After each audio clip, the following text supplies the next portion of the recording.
Bismillah wa bihamdih. Assalamualaikum warahmatullahi wabarakatuh.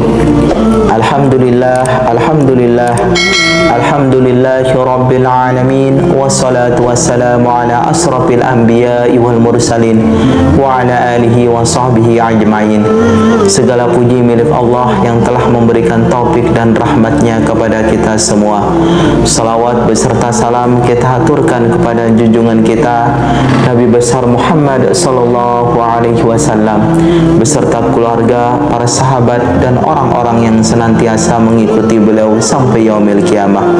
Allahumma shalli ala sayyidina Muhammad wa ala ali sayyidina Muhammad. Untuk teman-teman yang menonton video ini, kami doakan semoga Allah selalu memberikan limpahan rahmat dan maghfirahnya, dimurahkan rezeki dan segala hajat dapat segera terwujud. Amin ya rabbal alamin.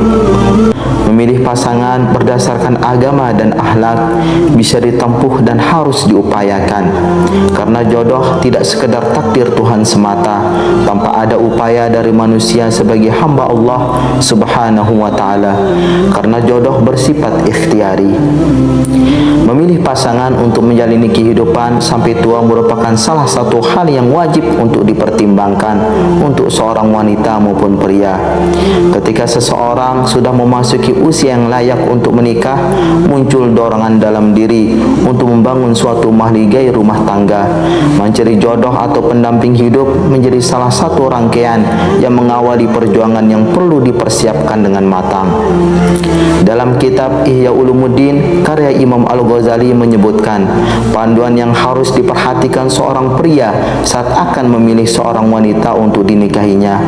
Kami berharap agar teman-teman pria maupun wanita perlu memperhatikan penjelasan ini agar dapat menjadi pertimbangan yang matang untuk kaum lelaki, sedangkan untuk kaum wanita menjadi hal yang pokok pada diri agar menjauhi sifat-sifat yang tidak layak tersebut. Berikut ini 6 sifat wanita yang sebaiknya tidak dinikahi seorang pria, dan di bawah ini adalah penjelasannya. Yang pertama, wanita an-nanah. Wanita an-nanah merupakan wanita yang suka mengeluh dan mengadu. Wanita tipe ini memiliki dasar sifat pemalas dan tidak mandiri. Sifat ini juga mampu merusak hubungan antara suami dan istri, serta hubungan dengan para kerabat maupun orang lain.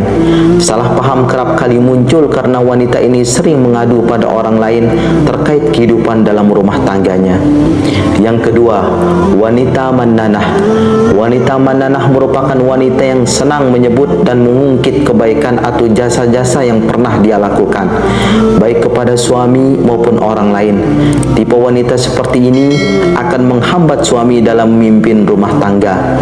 Hal tersebut dikarenakan setiap hendak menyelesaikan permasalahan dalam rumah tangga, sang istri akan berhitung dan membandingkan seberapa banyak kebaikan yang telah dia dan suaminya lakukan.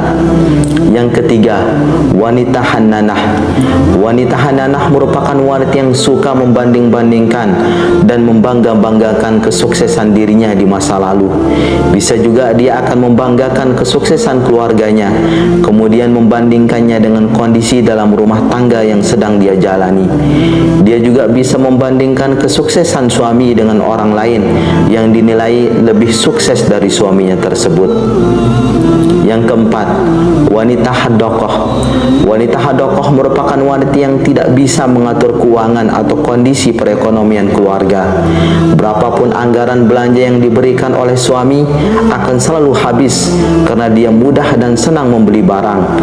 Dia juga akan mementingkan keinginan daripada kebutuhan rumah tangga. Wanita seperti itu memiliki sifat boros dan konsumtif.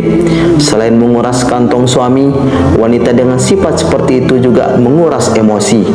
Wanita ini juga dapat mengakibatkan suami tidak lagi melihat halal haram dalam mencari uang. Yang kelima, wanita barokah.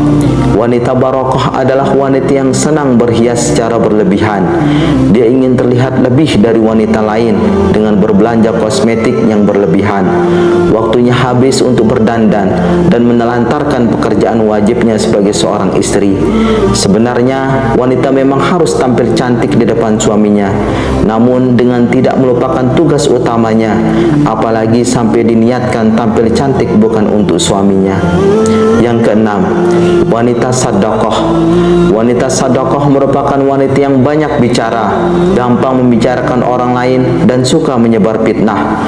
Wanita ini hobi mengomentari berbagai hal bernada negatif, baik dalam rumah tangganya maupun rumah tangga orang lain. Akan sulit untuk seorang pria menikahi tipe wanita seperti ini, karena adu mulut menjadi keseharian dalam rumah tangga. Rasulullah Shallallahu Alaihi Wasallam juga sudah mengingatkan untuk para pria untuk menikahi wanita solehah, karena ia akan membawa keberkahan dan kebaikan baik di dunia maupun di akhirat. Itulah 6 sifat wanita yang perlu dijauhi untuk seorang pria. Jangan sampai salah tempat untuk menanam benih, karena menikah bukan hanya 1 atau 2 minggu saja, melainkan menikah sebagai salah satu wasilah untuk mengantar kedua mempelai sampai jannah. Selain itu, keistimewaan menikah bukan tanpa alasan. Salah satunya yaitu apa yang diungkapkan oleh Ibnu Abidin yang mengejutkan, yaitu laisa lana ibadatun syuri'at min ahdi adama ilal ana thumma tastamirru fil jannati illa nikaha wal imana, yang artinya tidak ada ibadah yang disyariatkan untuk kita sejak Nabi Adam hingga saat ini dan masa Nabi Muhammad sallallahu alaihi wasallam, kemudian terus diberlangsungkan sampai ke surga, kecuali nikah dan menjaga keimanan.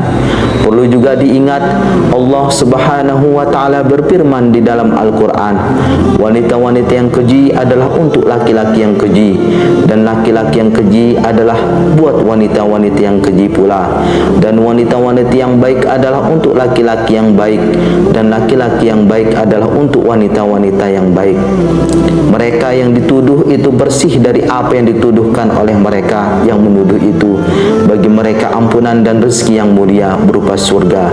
Quran Surah An-Nur ayat 26. Maka untuk itu perlunya juga kita memantaskan diri kalau sekiranya kita ingin menikah, agar kita diberikan jodoh yang solehah. Semoga Allah memberikan pasangan yang terbaik untuk kita.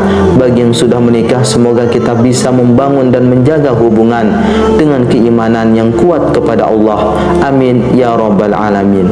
Wallahu alam.